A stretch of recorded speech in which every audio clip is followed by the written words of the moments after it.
ভূমিকম্পে ধসে পড়া ভবনের নিচে চাপা পড়ে আছেন মা আর ছোট্ট ভাই। তাদের খুঁজে পেতে ঘণ্টার পর ঘণ্টা কোদাল হাতে ধ্বংসাবশে সরিয়ে চলছেন সিমন মেদিনা। এমন হাজারো স্বজনের অপেক্ষা আর উৎকণ্ঠার মধ্যেই ভেনেজুয়েলায় হুহু করে বাড়ছে নিহতের সংখ্যা। আহত হয়েছেন কয়েক হাজার, নিখোঁজের সংখ্যা ছাড়িয়েছে 50,000।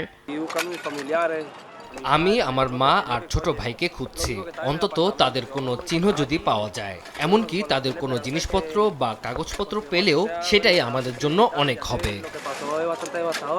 ভূমিকম্পে সবচেয়ে ক্ষতিগ্রস্ত হয়েছে লা গুয়াইরা অঞ্চল। এখানে এ পর্যন্ত 200-রও বেশি মানুষকে জীবিত উদ্ধার করা হয়েছে।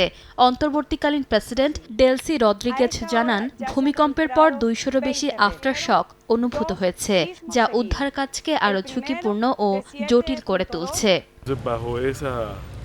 আমরা এল সালভাদরের উদ্ধারকারী দলকে 7 ভাগে ভাগ করেছি। সবগুলো দল একসঙ্গে কাজ করছে। কুকুরসহ অনুসন্ধান ইউনিট এবং ড্রোন কাজ করছে। পাশাপাশি হাসপাতালগুলোতেও সহায়তা জোরদারের পরিকল্পনা রয়েছে। সেজন্য 9 টন ওষুধ পাঠানো হচ্ছে। স্বাস্থ্য খাতের সঙ্গে সমন্বয় করে আমরা কাজ করছি। আমাদের সঙ্গে চিকিৎসক, নার্স এবং প্যারামেডিকরাও রয়েছেন। উদ্ধার তৎপরতায় এরই মধ্যে যোগ দিয়েছে বিভিন্ন দেশ। দেওয়া হচ্ছে বিপুল পরিমাণ সহায়তা।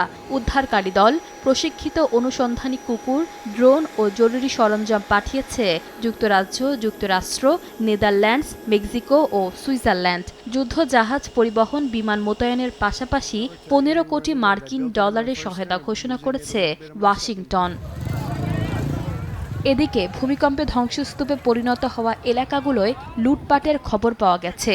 লা গুয়াইরার কাচিয়ালামার এলাকায় ক্ষতিগ্রস্ত দোকান, গুদাম, সুপারমার্কেটে ঢুকে খাবার, পানি ও পোশাক নিয়ে যেতে দেখা গেছে বহু মানুষকে।